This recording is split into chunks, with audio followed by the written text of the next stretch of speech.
Esse fim de semana, Levi, foi de muitas repercussões, inclusive aí em Brasília, em torno da família Bolsonaro. Vamos fazer um resumo para quem está nos acompanhando. No sábado, o ministro Alexandre de Moraes afirmou ali em um despacho que o Eduardo Bolsonaro intensificou essas condutas ilícitas após as medidas cautelares tomadas contra o ex-presidente Jair Bolsonaro.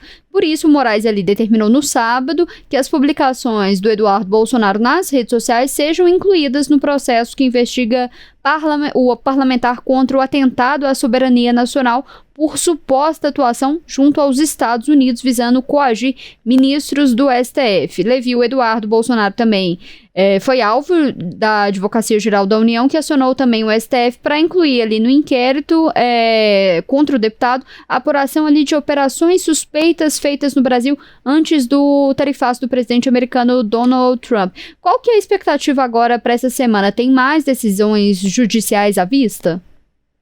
Então, a gente tem para ser encerrado ainda, apesar de já haver uma maioria, o julgamento ali que acontece no plenário virtual da primeira turma do Supremo para validar as medidas cautelares de Alexandre de Moraes contra Bolsonaro, né? O uso da tornozeleira eletrônica, a proibição dele manter contato com embaixadores, manter distância também de embaixadas, o recolhimento domiciliar, essa proibição também dele de Bolsonaro falar com o filho Eduardo, né? Tudo isso está sendo julgado agora no plenário da primeira turma para decidir se mantém ou não a decisão de Moraes. Já existe uma maioria, né? Lembrando que a primeira turma ela é composta por cinco membros, né? Além de Alexandre de Moraes, a gente tem Carmen Lúcia, Flávio Dino e Cristiano Zanin, que já votaram a favor das medidas de Moraes, e falta só o voto do Luiz Fux. Na prática, o voto dele não vai mudar muita coisa porque já está formada a maioria, então esse curso já está definido. Agora, existe uma certa expectativa sobre o que Luiz Fux vai dizer no voto dele, porque ele tem tido a atuação ali na primeira turma elogiada até por advogados das defesas, também ali no meio bolsonarista, porque ele tem algumas divergências pontuais com Alexandre de Moraes e os outros ministros. Vale lembrar, por exemplo, só recapitulando algumas falas de Fux, ele defendeu que esse processo todo fosse remetido ou para a primeira instância ou para o plenário do Supremo, ao invés de ser julgado ali pela primeira turma, foi voto vencido. Daquele caso ali da Débora do Batom, né, a mulher que pichou a estátua da justiça ali no Supremo com o Perdeu Mané, ele defendeu que ela cumprisse pena de apenas 1 ano e 6 meses de prisão, enquanto os outros seguiram o entendimento ali de Moraes para que ela cumprisse 14 anos de prisão. Enfim, ele questiona muito a delação do tenente-coronel Mauro Cid, já deu sinais aí de que talvez ele não vá considerar muito a delação quando ele for julgar o mérito aí desse caso da trama golpista. Então é um voto aguardado que Luiz Fux pode até dar algumas pistas de como ele vai se posicionar quando houver de fato o julgamento da ação penal, o que deve acontecer aí possivelmente no mês de setembro ou até o mês de setembro. Mas a gente tem... Levi, é importante a gente lembrar, quando o Marco Rubio anunciou ali a suspensão de vistos, o Fux foi um dos ministros que não teve o visto suspenso, né? Exatamente. Dos 11 ministros, só 3 ficaram livres aí dessas sanções, né, que foram o Luiz Fux e os 2 ministros que foram indicados por Bolsonaro. Nunes Marques e André Mendonça, que eles não estão nesse julgamento, né, da ação penal da trama golpista, mas em outros tipos de ação eles já indicaram um alinhamento maior ali com posições que o ex-presidente defende. E até na escolha desses sancionados e dos não sancionados, dá para a gente interpretar que houve ali uma influência de autoridades brasileiras nessa escolha, né? Porque foram justamente os ministros que estão mais, que se opõem mais à postura de Alexandre de Moraes, são os que os que se livraram aí dessas sanções. Aí a gente tem tido essa escalada, né, de ações aí por parte do Supremo e aí retaliações por parte do governo americano. Além dos ministros, o Procurador-Geral da República, Paulo Gonet, também teve o visto americano revogado, mas nesse momento a gente fica na expectativa aí pelo voto do Luiz Fux. E, Levi, só para a gente encerrar, aliados ali do ex-presidente Jair Bolsonaro têm apostado e falado muito que novas sanções americanas podem ser anunciadas contra o Brasil nessa semana. A gente tem visto ali muitos comentários e até, inclusive, um certo temor ali de que possa acontecer. Muito tem se falado bloqueio de GPS no Brasil, aumentar ali o rigor das revistas, né, na imigração aos Estados Unidos. O que de fato pode acontecer, se é que dá para prever alguma coisa vindo principalmente dos Estados Unidos e do presidente americano Donald Trump? Levi, tem alguma conversa nesse sentido? Essa é a grande aposta ali dos bolsonaristas, é que aumente essas sanções dos Estados Unidos ao Brasil? O Trump é muito imprevisível, né, Letícia? Inclusive até para os bolsonaristas, porque havia antes até do tarifaço, havia uma expectativa ali por medidas em relação ao Brasil, mas muita gente achava que essas medidas iam mirar apenas ali os ministros do Supremo, o Procurador-Geral da República, ou delegados ali da Polícia Federal. O tarifaço, né, contra os produtos brasileiros que são exportados lá para os Estados Unidos, pegou de surpresa até muitos bolsonaristas aqui no Brasil, né, muita gente da direita.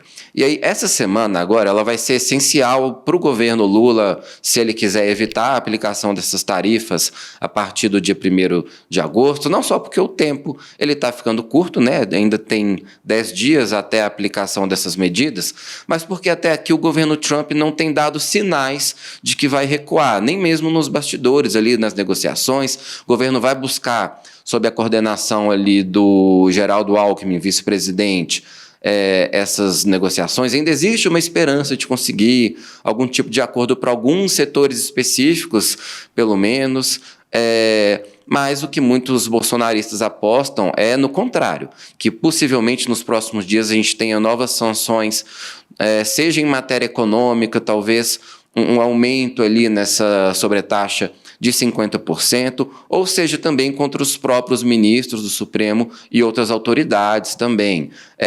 Ou então, por exemplo, medidas alfandegárias ali para dificultar a entrada de brasileiros nos Estados Unidos, ou em relação aos ministros do Supremo, alguma atuação ali junto às bandeiras de cartão de crédito, né, para limitar as operações financeiras que eles possam exercer ali na sua vida pessoal. Então existe ainda, já foi feita muita coisa, né?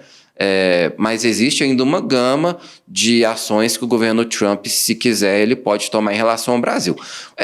Na internet muito se falou aí, será que o governo dos Estados Unidos pode limitar ou desligar até o GPS aqui no Brasil, né?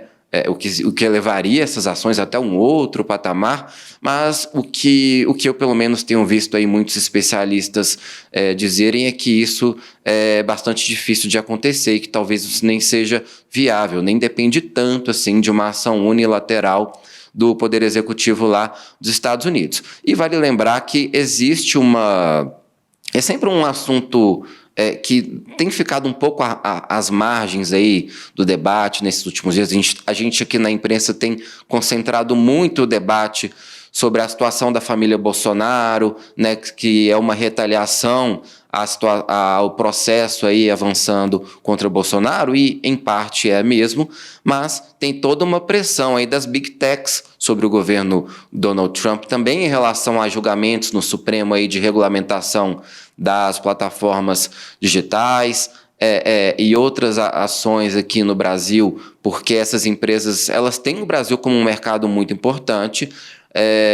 Existe um temor sobre elas de começar a pagar impostos também aqui ao governo brasileiro. Então existe uma pressão grande dessas Big Techs, que estão todas elas alinhadas com o governo Trump, né? Todos eles, os donos dessas Big Techs, estavam lá na posse do Trump e até por interesse mesmo, estão ali muito próximas do governo americano atual. Então, existe uma pressão muito grande dessas big techs e talvez até é uma pressão que dificilmente vai ceder. Então, mesmo que haja ali negociações e que, em parte, elas até prosperem em pontos específicos, eu acho que essa pressão vai acabar também dificultando com que o governo Trump faça um recuo mais expressivo nessas medidas todas que foram anunciadas. Sobre essa questão do GPS, queria trazer até o comentário do Sidney. Ele falou que o GPS não pode ser desligado assim,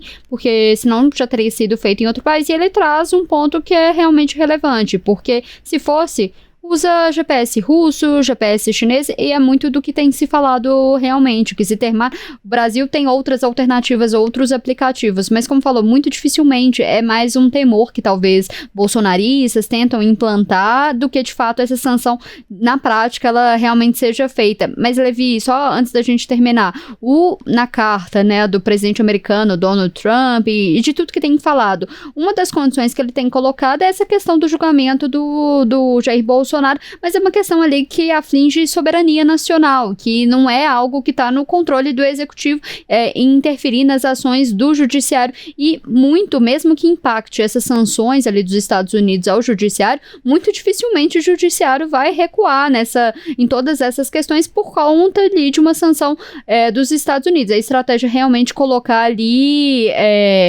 a população talvez contra o Supremo, mas tem alguma brecha, algo que o Brasil ainda possa fazer? A lei de reciprocidade mesmo, que foi aprovado ali no começo do ano, logo quando o presidente americano anunciou ali as tarifas aos outros países. Essa lei ali, essa é a única brecha? O que está sendo estudado nesse sentido que o Brasil pode fazer? Porque a margem, como você mesmo disse, é muito pequena, levando em consideração os pedidos dos Estados Unidos, né?